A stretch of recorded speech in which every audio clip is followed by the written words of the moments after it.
Hello everyone, welcome to Uttam's Academy. First of all, thank you for choosing Uttam's Academy online classes.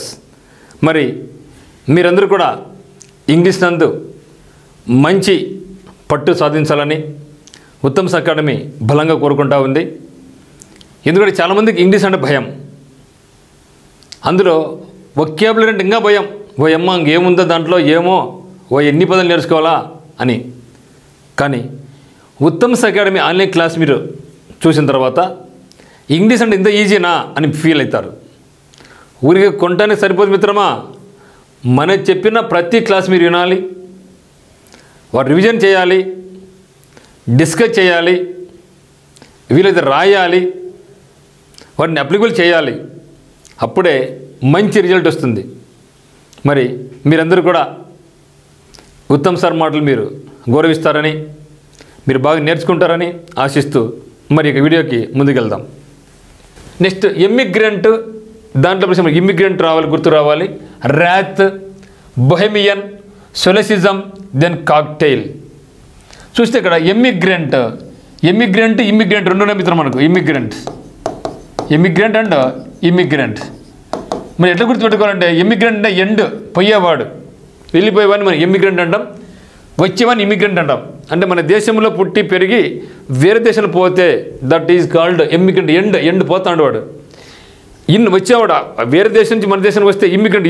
In కాబట్టి ఇమ్మ అటు గుర్తుపెట్టుకుంటే అయిపోద్ది. End. One who leaves once country in order to settle permanently. ఈ యొక్క దేశాన్ని వదిలిపెట్టి వేరే దేశానికి వెళ్ళిపోతే పర్మనెంట్గా అక్కడ సెటిల్ అయితే దోస్ ఆర్ కాల్డ్ ఎమిగ్రెంట్స్. ఎమ్మి అంటే ఎండ్ అని గుర్తుపెట్టుకోండి. అంటే మన దేశంలో ఎండ్. ఇమ్మి అంటే అక్కడి నుంచి కూడా వచ్చేవాడు immigrant. Wrath means violent anger, తీవ్రమైన కోపం. ర్యాత్ అంటే కోపం, తీవ్రమైన కోపం. బొహెమియన్ అంటే ఎవడైతే రూల్స్ ఫాలో కాడో, సొసైటీలో మనకంటే కొన్ని రూల్స్ ఉంటాయి, ఆ రూల్స్ని ఫాలో కాని వాడిని ఏమంటాం మనం? బొహెమియన్ అంటాం. దెన్ సోల్సిజం అని గుర్తుపెట్టుకోండి. సిజం అంటే ఇజం అంటే సిద్ధాంతం. Okay. A mistake in speech or writing. Then cocktail, మనం అంటూ ఉంటారు కాక్టైల్ పార్టీ అంటూ ఉంటారు. కాక్టైల్ పార్టీ అంటే ఏమంటే మందు పార్టీ, రకరకాల డ్రింక్స్ కలిపేసుకొని తాగుతూ ఉంటారు. That is called cocktail party. అంటే మందు పార్టీ మనం కాక్టైల్ పార్టీ అంటాం. చూస్తే ఇక్కడ ఎమిగ్రెంట్ అంటే వలస పోయినవాడు, ఇమిగ్రెంట్ అంటే వలస వచ్చినవాడు. ర్యాత్ అంటే తీవ్రమైన ఆగ్రహం, violent anger.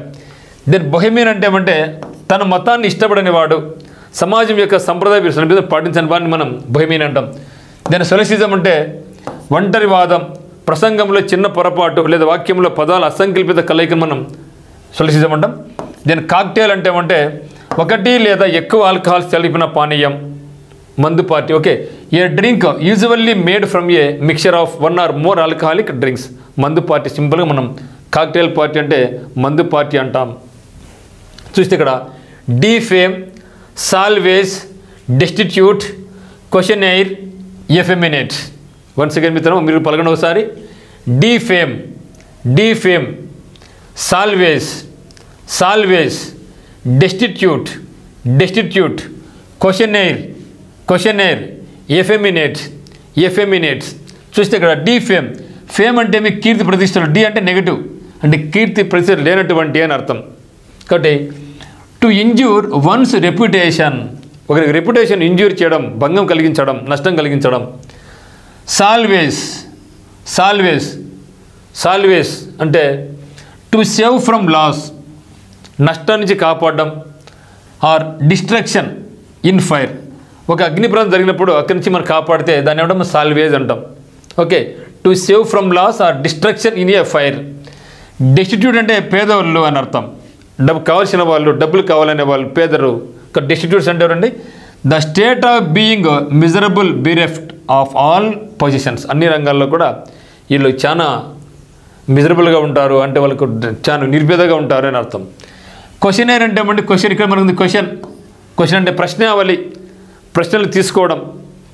Long list of questions especially for something. Then effeminate, ఇక్కడ చూస్తే మీరు ఎఫెమినేట్లో ఫిమేన్ ఉందా? ఫీమేల్ గుర్తుపెట్టుకోండి. ఎఫెమినేట్లో ఫిమేన్ ఉంది. ఏ man who is quite like a women, అంటే ఆడవాళ్ళలాగా ప్రవర్తించడం, మగ అరిపినప్పటికీ ఆడవాళ్ళలాగా లక్షణాలు కలిగి ఉండడం, దట్ ఈజ్ కాల్డ్ ఎఫెమినేట్స్. మరి సార్ చూద్దాం మిత్రులు. డిఫేమ్ అంటే మీ అపకీర్తి, సాల్వేజ్ అంటే మంట నుండి రక్షించు లేదా నిర్బంధం నుంచి కాపాడితే సాల్వేజ్ అంటాం. డిస్ట్యూట్ అంటే నిరుపేద. దెన్ క్వశ్చనర్ అంటే ప్రశ్నావళి చిట్టా అనమాట.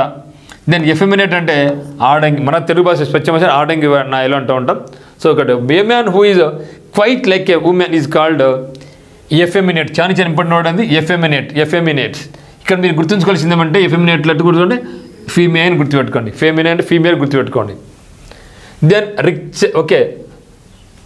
రిక్టర్, ఇలా మన తెలుగు రిక్టర్ అంటూ ఉంటాం. అన్నాల్స్.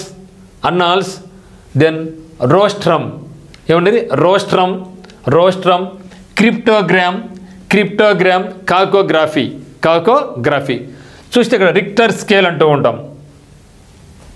రిక్టర్ స్కేల్ అంటే ఎక్కడైనా ఒక భూకంపం వచ్చినప్పుడు రిక్టర్ స్కేల్ మీద 5.2 ఉంది, 6.5 ఉంది అంటే ఆ యొక్క తీవ్రత ఎక్కువ, అంటే మనకి ఇక రీడింగ్ పెరిగే కొద్దీ అక్కడ డ్యామేజ్ అని భయంకరంగా ఉంటుంది, ఎక్కువ ఆస్తి నష్టం, ప్రాణాలు జరిగి ఉంటుంది. అంటే అది రిక్టర్ స్కేల్ అంటే భూకంపం ఎంత రేంజ్లో వచ్చింది, ఎంత అత్యధికంగా వచ్చింది అని కొలిచే పరికరం పేరు రిక్టర్ స్కేల్.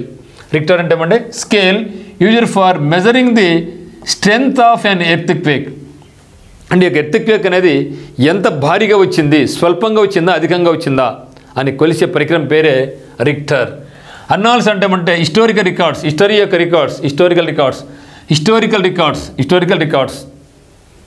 ఎప్పుడెప్పుడు ఏమేమి జరిగినాయి సంఘటనలు అవన్నీ కూడా రికార్డ్ చేసేది అన్నాల్స్. రోస్ట్రమ్, రోస్ట్రమ్ చాలా ఇంపార్టెంట్ వర్డ్ అనేది. రోస్ట్రమ్ అంటే a platform on which a public speaker stands. ఇక్కడ మనకి పోడియం చెప్పినాం, మనకు ఉండేది ఇక్కడ పోడియం, కానీ అక్కడ ఏమంటే rostrum. A platform on which a public speaker stands is called rostrum. మీటింగ్లు జరుగుతూ ఉంటాయి, పెద్ద మీటింగ్లు, రాజకీయ నాయకుల మీటింగ్లు కానీ లేకుంటే ఏదైనా సమావేశాలు కానీ అక్కడ చాలామంది కూర్చుంటారు, దట్ ఈజ్ కాల్డ్ రోస్ట్రమ్. ఇక్కడ నేనుండా, this is called podium. Okay. Then cryptogram. Gram అంటే ఏమండి రాయడం, పరికరం. క్రిప్టో అంటే రాసేది. Okay. A secret message written in code. Cryptogram, a secret message written in a code is called cryptogram. Cacography అంటే writing. Caco అంటే బ్యాడ్, రైటింగ్ బ్యాడ్ అంటే ugly writing. So bad hand writing is called కాకోగ్రఫీ.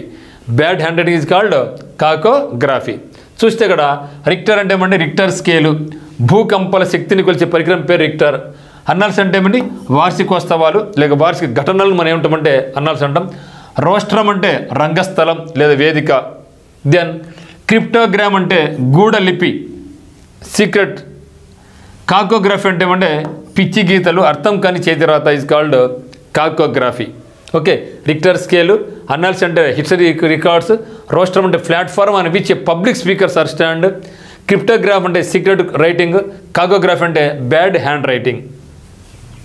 Then benediction, confiscate, dandle, extravagant, raffle. So చాలా మంచి పదాలు ఉన్నాయి మిత్రమా. So benediction, confiscate, dandle, extravagant, raffle. చూస్తే బెనిడిక్షన్లో చూస్తే డిక్షన్. సో డిక్షనరీ చెప్తుంది, నీకేం పదం అది చెప్తుంది. చిన్నప్పుడు మనకు డిక్టేషన్ పెట్టినారు, సారీ రాసినాం. బీన్ అంటే గుడ్ అంటే మంచిగా చెప్పడం. Blessings with given by a priest కానీ మన ఇంట్లో పెద్దలు కానీ మనకు ఆశీర్వాదాలు ఇస్తూ ఉంటారు, మన బర్త్డే కానీ దేనికైనా కానీ. నేను మంచిగా చదువుకో, శీఘ్రం కళ్యాణ ప్రాప్తి చేస్తావు, శీఘ్రం ఉదయ ప్రాప్తి చేస్తా అనేసి. అదే మంచి మాట ఎవరైతే చెప్తారు, దీవిస్తారో దట్ ఈ దీవెనలను బెనిడిక్షన్ అంటే దీవెనలు అంటే సింపుల్గా దీవెనలు, ఆశీర్వాదాలు. కాన్ఫిస్కేట్ సీజ్ ద షిప్ లాగా. సీజ్ ద షిప్ ఈ మధ్య మనకు బాగా వైరల్ అయిపోయింది కదా మన ఆంధ్రప్రదేశ్లో. సీజ్ ద షిప్ అంటాం. Okay. That is called confiscate. అంటే to seize or take away something as a penalty is called confiscate. Then dandle. So dandle means to walk స్లోగా నడవడం. వేస్టింగ్ టైం, మధ్యగా నడిస్తే టైం వేస్ట్ అవుతుంది కదా. మనం ఎప్పుడు కూడా ఈ యొక్క ఫీల్డ్లో ఉండేవాళ్ళం హుషారుగా పరిగెడుతుండాలా, అంతే నిదానంగా పోతా ఇట్లా అడుగులు వేసుకుంటూ పోతే ఎప్పుడు పోతాం? మన దరి చేరాలంటే అసంభవం. చాలా ఫాస్ట్గా నడవాలి, ఫాస్ట్గా అలర్ట్గా ఉండాలా. So don't be a dandle. So dandle అంటే ఏమంటే to walk slowly wasting time is called dandle. Extravagant ఇక్కడ ఎక్స్ట్రా వ్యాగంట్ అవసరం ఉన్నా లేకపోయినా విపరీతం ఖర్చు పెడుతూ ఉంటారు కొందరు. సో వాళ్ళని ఏమంటామంటే మనం ఎక్స్ట్రా వ్యాగంట్ అంటాం. పెట్టు డబ్బులు ఖర్చు పెట్టు. Okay, so extravagant means a man who wastes his money on luxury. Raffle. So raffle అంటే ఇది చాలా ఇంపార్టెంట్ వర్డ్ అండి. Raffle a way of making money for a charity by selling tickets. ఇది చూసాక మనం a way of making money collect చేస్తున్నాం for a చారిటీకి ఎట్లా? బై సెల్లింగ్ టికెట్స్ అమ్మకడం ద్వారా, లాటరీ ద్వారానేమి లేకుంటే కొన్ని టికెట్స్ చేయడం ద్వారా అయితేనేమి మన అమౌంట్ కలెక్ట్ చేస్తూ ఉన్నాం. A way of making money for దేనికి? చారిటీ కోసం. By selling tickets is called raffle. So benediction అంటే ఏమంటే దీవెన, ఆశీర్వాదం. కాన్ఫిస్కేట్ అంటే అధికారికంగా స్వాధీనం చేసుకోవడం, శిక్షగా స్వాధీనం చేసుకొని కోశాదిగా తరలించడం. డాండిల్ అంటే సోమరి గొడ్డు, పచాలు చేసేవాడు ఊరికి అనవసరంగా. ఎక్స్ట్రా వ్యాగంట్ అంటే విపరీతం ఖర్చు పెట్టేవాడు లగ్జరీ వస్తువుల కొరకు. ర్యాఫుల్ అంటే లాటరీ యొక్క ఒక రూపం. అంటే లాటరీ అంతా టికెట్ అమ్ముకొని డబ్బులు సంపాదించుకుంటాం కదా, ఆ విధంగా అనమాట. Then inexplicable proprietor upheaval voyage then rheumatism. Okay, rheumatism చూస్తే ఇక్కడ ఇన్ఎక్స్ప్లికబుల్ ఇన్ అంటే నెగిటివ్ కదా, ఎక్స్ప్లెయిన్ కదా, ఎక్స్ప్లెయిన్ వివరించడం. ఇన్ అంటే వివరించలేకపోతున్నాం. Inexplicable impossible to explain or understand. Okay, వివరించినటువంటి. ప్రొప్రైటర్ ఒక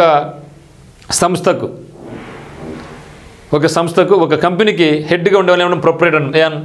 owner of a shop or hotel. Then upheaval means a great change or disturbance is called upheaval. అంటే తిరుగుబాటు, రివోల్ట్. బోన్ వొయేగ్ అంటే ఏమి? అంటే విమానాలు ప్రయాణిస్తూ ఉంటారు. బోన్ వొయేగ్ అని చెప్తాం, అంటే హ్యాపీ జర్నీ అని చెప్తాం. మళ్ళీ జర్నీ హ్యాపీ జర్నీ అంటాం, కానీ విమానాలు పోతుంటారు కాబట్టి దట్ ఈస్ కాల్డ్ బోన్ వొయేగ్.